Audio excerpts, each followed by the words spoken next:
miaravatsika rehetra mpanaraka zany. Toerana misy atsika moa zany amin'izao fotoana izao dia eto amin'ny Sotema. Araky ny hitatsika io ty ilay usine Sotema taloha zay efa tsy misy orinasa intsony ao amin'izao amin'ny fotoana izay fampiresahantsika. Efa saika magasin ary natao trano mpianarana izy amin'izao fotoana izay fampiresahantsika. Ka eto indrindra moa zany tsika iresadresaka ny toe-javatra zay niseho tamin'ny omaly dia ny fametrahana, fanadediana ary koa fisamborana an'ireo tompon'antoka tamin'ny raha malaza zany zay vaovao tena mafana angambany zay mahavilazana azy. Raha ohatra ka ny eto Madagasikara no asian'izao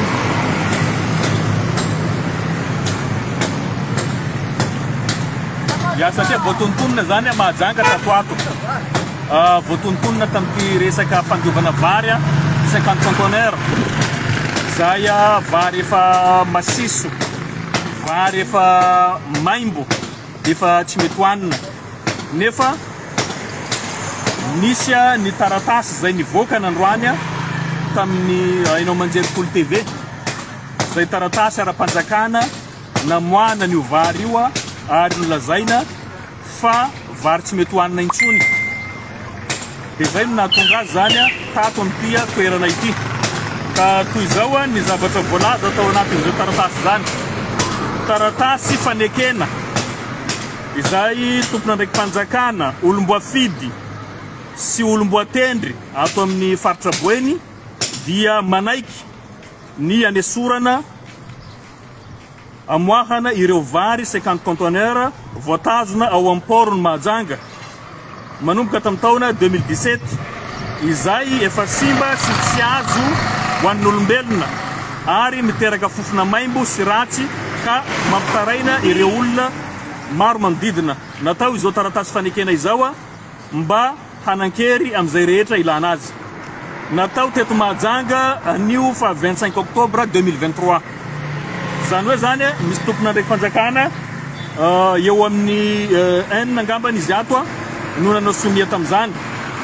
Ny isan'ny nanao somia n'io taratasy io dia ny préfet ny Mahajanga, dia ny solom-bavam-bahoaka ny Soalala izy moa ty Zakanaina, ary ny solom-bavam-bahoaka ny Mahajanga voalohany Rahatanirina Lalau na nina député ny Mahajanga 2, ary ny gouverneur ny Boeny Mokotary Andriatomanga Salimu, ary koa président ny délégation spéciale Velomamy anarana moa tsy dia mazava PDS ny Mahajanga zany. Ireo zany no nanasomia fanekena, taratasy fanekena namoahana an'io vary io avy ao am-poro nampidirina amin'ny toerana ty. Ny fanontaniana mipetraka zany anisan'ny manahirana amin'ity raharaha ty zay ao apetrakintsika. Fa voalohany aloha efa nisy asa nataon'ny mpitandro filaminana nahitana tompon'antoka eo amin'ny 7 dia ny fitsarana moa nametraka andreo any Amponja Vonjimaika. Lazaiko mety gaga nareo hoe fa maninona afakandro ohatra ny manaitra azy ty vaovao ty. Voalohany aloha le izy dia raha matasika fahasalamana. Zany vary efa simba zany, zany vary efa périmé zany, maimbo zany efa tsy mety hohanina intsony. Igny itovizantsika rehetrarehetra igny sy ny tompona andraikitra teto. Fa ny fampiasana azy, ho fandiovana azy, fanadiovana azy, ho avadika madio zany averina amin'ny tsena indray mandeha, zay no anisany nahasarotiny ahy hoe tsy tokony hisy zany satria fanapoizana ny pretandrazana tsy ekena zay. Ninninona zavatra iseho, ninninona fampitahorana zay natao ahy ho azavay koa zay rehefa avy eo dia zay no anisany nampijoro ahy.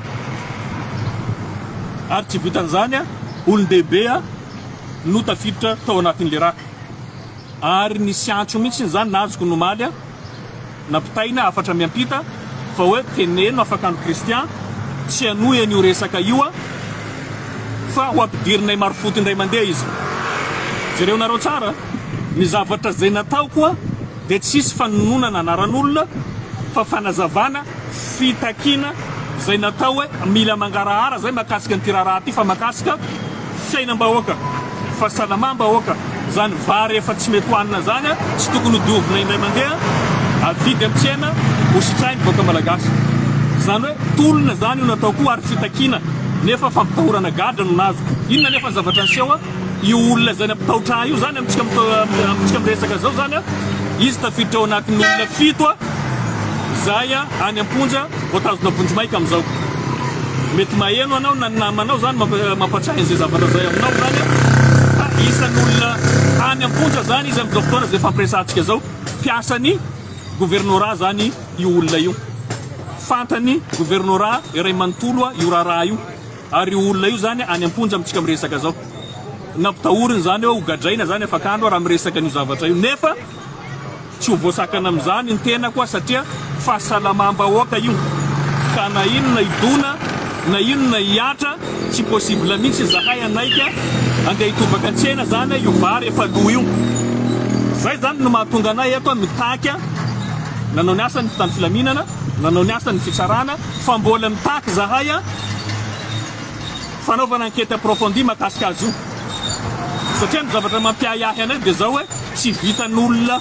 fahatanitany no mamoaka vary amin'ny magasin io sady misy tany filaminana ao tsy vitan'izay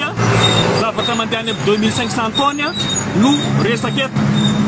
aniza io machine nadio zany question mila mipetraka zany ireo fiara rehetrarehetra reo aniza dia andeha ho aiza zany destination reo vary reo efa nisy ve ny vary efa miparitaka eto tamin'ny Mahajanga zay question zay zany mila voavaly mazava raha ohatra ka zay zany no ataontsika satria nisy vaovao maro zany contradictoire nivoaka hafa ny navoaka ny lokaly eto hafa ny navoaka ny chaîne any Antananarivo samy hafa reo samy milaza vaovao samy hafa raha ohatra ka zay zany zavatra mipetraka eto ny anay zany sosikevitra mba isian'ny mangarahara zany amin'ny tiraraha ity dia mangataka zay famerenana nyreo vary reo averina indray mandeha zany reo vary reo anatin'ny conteneur dia ho fantatra hoe mbola 50 conteneur ve sa tsy 50 conteneur ny tavely eo raha ohatra ka tsy 50 conteneur nanomboka amin'ny taona firy zany efa nisy namoaka reo vary reo satria 2017 ny resaka eto 2021 tsika efa naheno fa hoe efa misy mamoaka vary ao am-port 2021 zao tsika 2023 zany hoe efa nisy ambaratonga maro zany nandalovan'ireo vary reo ka mila fantatra hoe iza no namoakan'ireo vary reo ary nalefa iza satria reo olona rehetrarehetra reo olombo fidy olombo atendra mpiasa fanjakana ambony zany hoe reo no manana accès amin'ireo vary reo raha tokony ho izy nefa reo vary reo zany tokony vary dorana tsisy nidorana reo alatreto satria tsisy naheno tsika ary tsy nisy nahalala ary tsy nisy nahita hoe nisy vary nidorana teto tsisy ka zay mahatonga anay etitra zahay satria fiainam-bahoaka fahasalamam-bahoaka ary tsy vitan'izany misy olon-dehibe maro zany efa nitononona teo no namoaka nanao taratasy fanekena namoaka azy io napiditra azy ato eto tsisy olo mifankatoky intsony indrindra tato ato zay be dehibe ny fioram-pefy be dehibe ny fandikan-dalàna hitatsika nahazo andreny gouverneur ny faritra Betsiboka zay nisy kolikoly avolenta zay nataondreo mitarika an'izay eto tsy lavitra an'izay zavatra misy zavatra fantatra fotsiny misy olona ao amin'ny gouvernorat moa zany tratra fa za tsy afaka hiteny hoe mitafiditra ve ny gouverneur na tafiditra ireo solombavam-bahoaka fa anjarany mpanadiady no manao an'izay mamantatra an'izay ka zahay mangataka enquête approfondie amin'io zavatra io ary ampahalalana ny vahoaka ny Mahajanga voalohany ankoatra ny vahoaka malagasy satria zao zavatra zao zany raha ny firenena mandroso raha tany amin'ny pays arabo reo na tany firenena Azia azo antoka fa condamnation à mort zany mahazo an'olona zay mandita hoe manome poizina ny pretan-drazana fa napoizana pretan-drazana io zavatra misy io ary tsy tokony hisy afabela zany ireo raha ohatra ka misy mpitondra ao anatin'io zavatra io ary tokony hoentina fanjakana zany anome exemple zany ho an'ny vahoaka malagasy fa hoe tena tsy mifidy amin'ny fampiarana ny lalàna ny fitsarana ny fitondram-panjakana dia miezaka mamoana ny kolikoly zay no zavatra andrasana eto be dehibe ny tsaho mandeha dia zay nefa tsy te iaina ao anatin'ny tsaho fa te iaina ao anatin'ny vaovao marina makasika an'io raharaha io ary aoka iboaka ianareo zay tratra ao tokony hamoaka be renseignement bebe kokoa makasika an'ireo gros poisson satria ny olona tratra ao zany ny olona ambany ny olona mitonontonona fa le olona ambony sy patron zany mbola tsy hitao ny olona mpivity mbola tsy hitao le olon-dehibe nanao intervention mbola tsy hitao zay no takinay satria zay mila mieritreritra zany ampandroso ny tanàna Mahajanga ty zay tsy maneky mihitsy raha olona mety hitondra tafiditra ao anatiny io na ny olona mpitondra tafiditra ao anatiny io fa tsy hiteraka fampandrosoana velively zay tsy mijery hoe antokony iza na mpiara-dia filoham-pirenena na tsy mpiara-dia filoham-pirenena na mpiara-dia aminy na tsy mpiara-dia aminy fa zavatra takinay fotsiny mangarahara amin'io nizaniza tafiditra agnatin'io raharaha io satria efa betsaka loatra hoy izao zavatra tsy mandeha milohany zany eto tampon-tanàna Mahajanga tadiavina ny anadovana rehetrarehetra reo zany diovina ny tanàna zany tsy androso raha mbola misy ny corruption ny firenena tsy ho lasa firenena matanjaka firenena mandroso raha ohatra ianao anatiny corruption zay zava-misy ady amin'ny corruption no tokony hiratsika rehetrarehetra io tsy vitan'ny corruption ihany fa mbola miampy fanapoizana ny mpiray-tandrazana ka zay moa zany anisan'ny zavatra mahentirana eto araky ny lazaiko tao nisy taratasy fanekena nataony mpitondra ato amin'ny région Boeny tsy fantako moa nidirany inona moa ty district ny Soalala agnatiny io satria ny député ny Soalala anisan'ny nanao sonia nefa zavatra maimboa eto Mahajanga eto tafiditra moa Majunga 2 nefa mahagaga zavatra io aty tampon-tanàna ny Majunga 1 fa dia niaraka nanao sonia reo madio ny saiko aloha madio ny saiko fa mitaky zavatra mangarahara ankoatran'izay moa ny député-nay ata solombavambahoaka ny Mahajanga voalohany tafiditra anatin'ny fanekena io ihany koa ny PDS ny Mahajanga voalohany tafiditra ao anatin'io ka izay dia mitaky ny isiany marina amin'ny raharaha io ary anaraka an'io akaiky zay na fotoanany fisarana hojerena akaiky satria mila mandroso ty tanàna Mahajanga ty amin'izao fotoana izay fampiresantsika isan'ny province farantara manerana ny Madagasikara dia ny province ny Mahajanga za tsy teny andreo district fa chef lieu de province farantara eto Madagasikara amin'izao sady tsy vitany maloto ratsy lalana tsy mandroso indrindra tara indrindra dia ny Majunga ville ka zahay manana projet hitondra fanadiovana hitondra fanantenana vaovao ka denizao zay dia efa mitaky satria raha ohatra ka tsy sarotintsika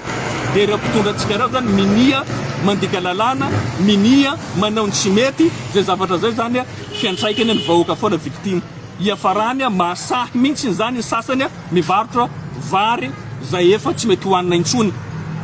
zay ny afarany satria tsika vahoaka zany naify loatra na zavatra efa tsy mety mangina matahotra ny na ninona ny ataotsika zavatra ambarako anareo dia zao tsisy olona tsy ho fahatra eto ho mafy daholo tsika rehetrarehetra ary aza mety ampitahorina gadra zany raha tsika rehetrarehetra raha olona raha 5,000 fotsiny fa tsy tafiditra amin'ny fonja io raha marary tsika zao zavatra ohatran'izao miara mitaky tsika rehetrarehetra manerana Madagasikara tsy tafiditra ao anatin'ny fonja ao tsika rehetrarehetra na meme ataotsika na ny olona 10,000 fotsiny aza fa manahirana amin'ny fonja dia tazona zany tiako tenenina zany miara mitsangana tsika